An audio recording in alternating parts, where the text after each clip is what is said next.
Color can make or break a painting.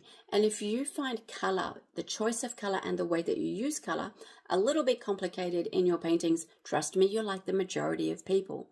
There are people out there that just are naturally very good with color, but the majority of people do stumble and do hesitate when it comes to the colors that they use. Not just down to which tube of color they're using, but how they actually choose the color. Do they paint a bright blue, a dull blue, a cool blue, a warm blue? Finding colors and putting them together to get the painting that you want is actually a really big deal. So what I want to do this Monday, the 20th of July, is I want to continue the work that we were doing last week on the 4 foundational choices that every painting needs to master. And this is structure, tonal values, contrast, and edges. These 4 foundationals, in my opinion, are the foundationals. Okay, so this is the foundation of any painting, any drawing.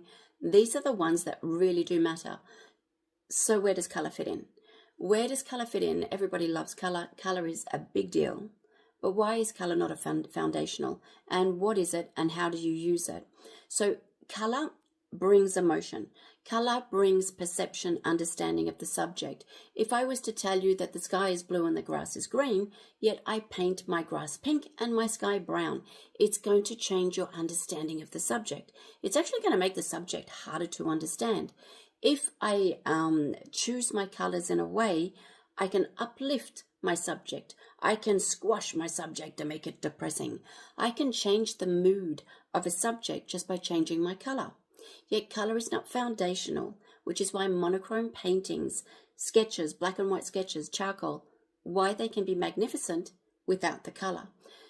But the power of color can't be understated. The way that you choose color, how you choose it, where you paint it, how you paint it, transforms the subject so dramatically that if you keep getting it wrong, you're going to find that you're going to struggle regardless if your 4 foundationals are great.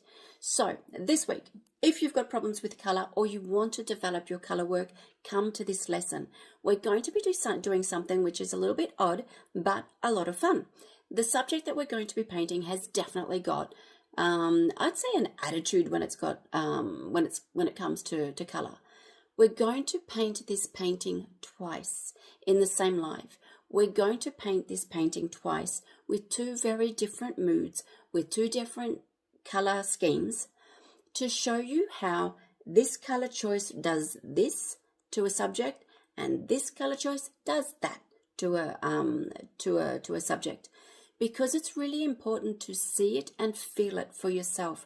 You have to go through the why and the how am I choosing these colors to understand how to do it again in your own paintings. Because one of the biggest aspects about color is that it helps you create your own identity. Everybody has natural color choices. We all navigate to our favorite colors. Sometimes it's just through habit, but nonetheless, we navigate to the same sort of colors over and over again. Color makes you stand out. Color makes you one of the crowd. Color makes your works to be seen as more risky, more original.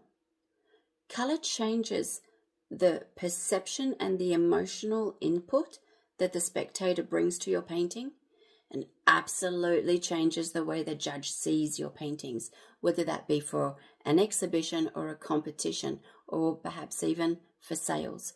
The way you use your color transforms everything. So this week what we're doing is this facade scene. We will paint it twice, so we're going to reduce the time in the introduction, and we're going to get this done in a way that will give you a framework that you can use for your future paintings. You can't get away from color, so you might as well try to master it, because if you can't beat it, you incorporate it. That's the way we have to do with watercolor as well, because when something's not working, you can see it. You can't get away from it, and you just can't keep correcting it. So you have to grasp color in a way that suits you and is easy for you to apply and get good results with. in a way that you want to. So all of that we're going to talk about this Monday, the 20th of July. It again is going to be another big live, but I really like big lives anyway, because I like it when we do stuff that changes things. But we're going to keep bringing in those 4 foundationals. We're going to keep building on that, and now look at the role color has on the impact of these 4 foundationals and the results you get in your paintings. Kind of cool. So with that, I shall say I see you on the 20th of July. And just remember that if you join the live and you wish to paint along, feel free.